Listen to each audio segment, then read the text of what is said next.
side. All right, let's talk about the Marvels for a little bit. This movie came out. So, of course, you got all the major races covered. I'm sorry, but it seems intentional, does it not? All female, because men are bad, right? Only good people can be women. So this movie came out, and apparently the studio thought that people would want to watch this stuff. And I think back to my days as a kid when I first started reading comic books and how there was never any girls hanging around the comic book stand and so forth. You know, they're never really interested in this kind of stuff generally. You know, and when you're a preteen boy and you're like, oh I want something to read because I'm a reader. So you're looking at the comic books and you're like, oh, Spider-Man, oh, Hulk, you know, and you kind of get these characters, you know. You start to understand as a boy, is like, you know, oh, riding skateboards is fun. Jumping on my bike is fun. So imagine like web swinging through the city. Imagine flying through the air like Superman. How fun would that be?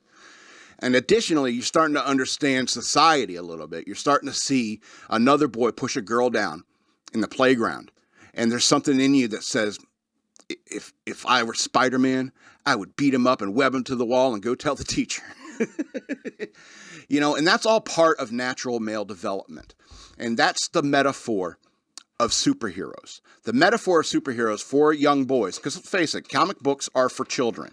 All right, I think it's okay to like them as adults, but it's directly geared towards children.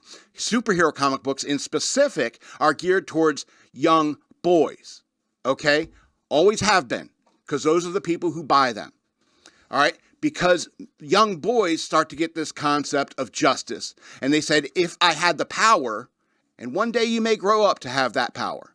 All right. One day a radioactive spider might bite you and you become Spider-Man. And the first thing a young teenage boy would really think to do once they get bitten by a radioactive spider is, I want to fight bad guys. I want the drug dealers, the pushers, the horrible people that do horrible things to children. I want to stop the evil in this world. Boys naturally kind of have that idea in their heads.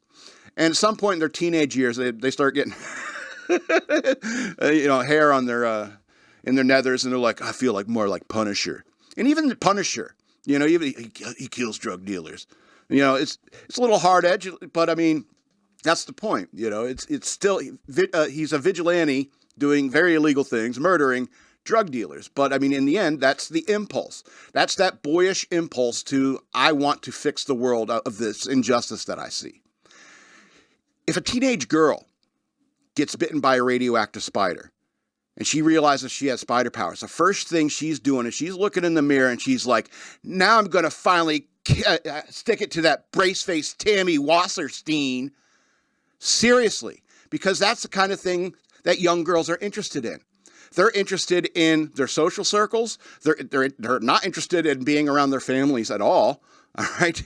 And that's natural. You know, they're interested in their social circles. They're interested in boys for the first time. And they get the same kind of excitement for things like bungee jumping, roller coasters, and driving fast in cars. These are all things like young teenage girls like to do, but they don't like the idea of getting physical in, it's like, I want to beat up a drug dealer, you know, the kind of thing that a teenage boy might have. So the point is that the comic book market, for the longest time, up until these movies came out, was always geared towards males and the male power fantasy. You know, but now that this intellectual property has gone mainstream, of course these movie studios are thinking we need to pack theaters with everybody. And how do you do that? More women. Who's spending the money? It's like single moms. You want to know why all cars look like crap these days? Because they realize women are buying cars. You want to understand why movies are getting horrible these days? It's because they realize single moms are buying most of the tickets. All right? And they think that this is what the market wants. And it's like, no, it's not true to form of what superhero movies are. So if you want to know why Captain Marvel flopped, it's because it's not a superhero movie. You know, women don't understand this concept, and that's great. That's super. I love that about them. They have the actual superpower. They have the only superpower that human beings have, okay? Which is to create other human beings. Okay. That's why comic books appeal to boys, because we'll never have that kind of power. We'll never understand that kind of power. Fair. That's fair to say with your feminist movies. All right, but what I'm saying is that this doesn't appeal to anyone. You know, guys don't want to see hot chicks beating somebody up. Guys generally don't want to see women fighting. EK says speak for yourself, but he's a beta. You understand.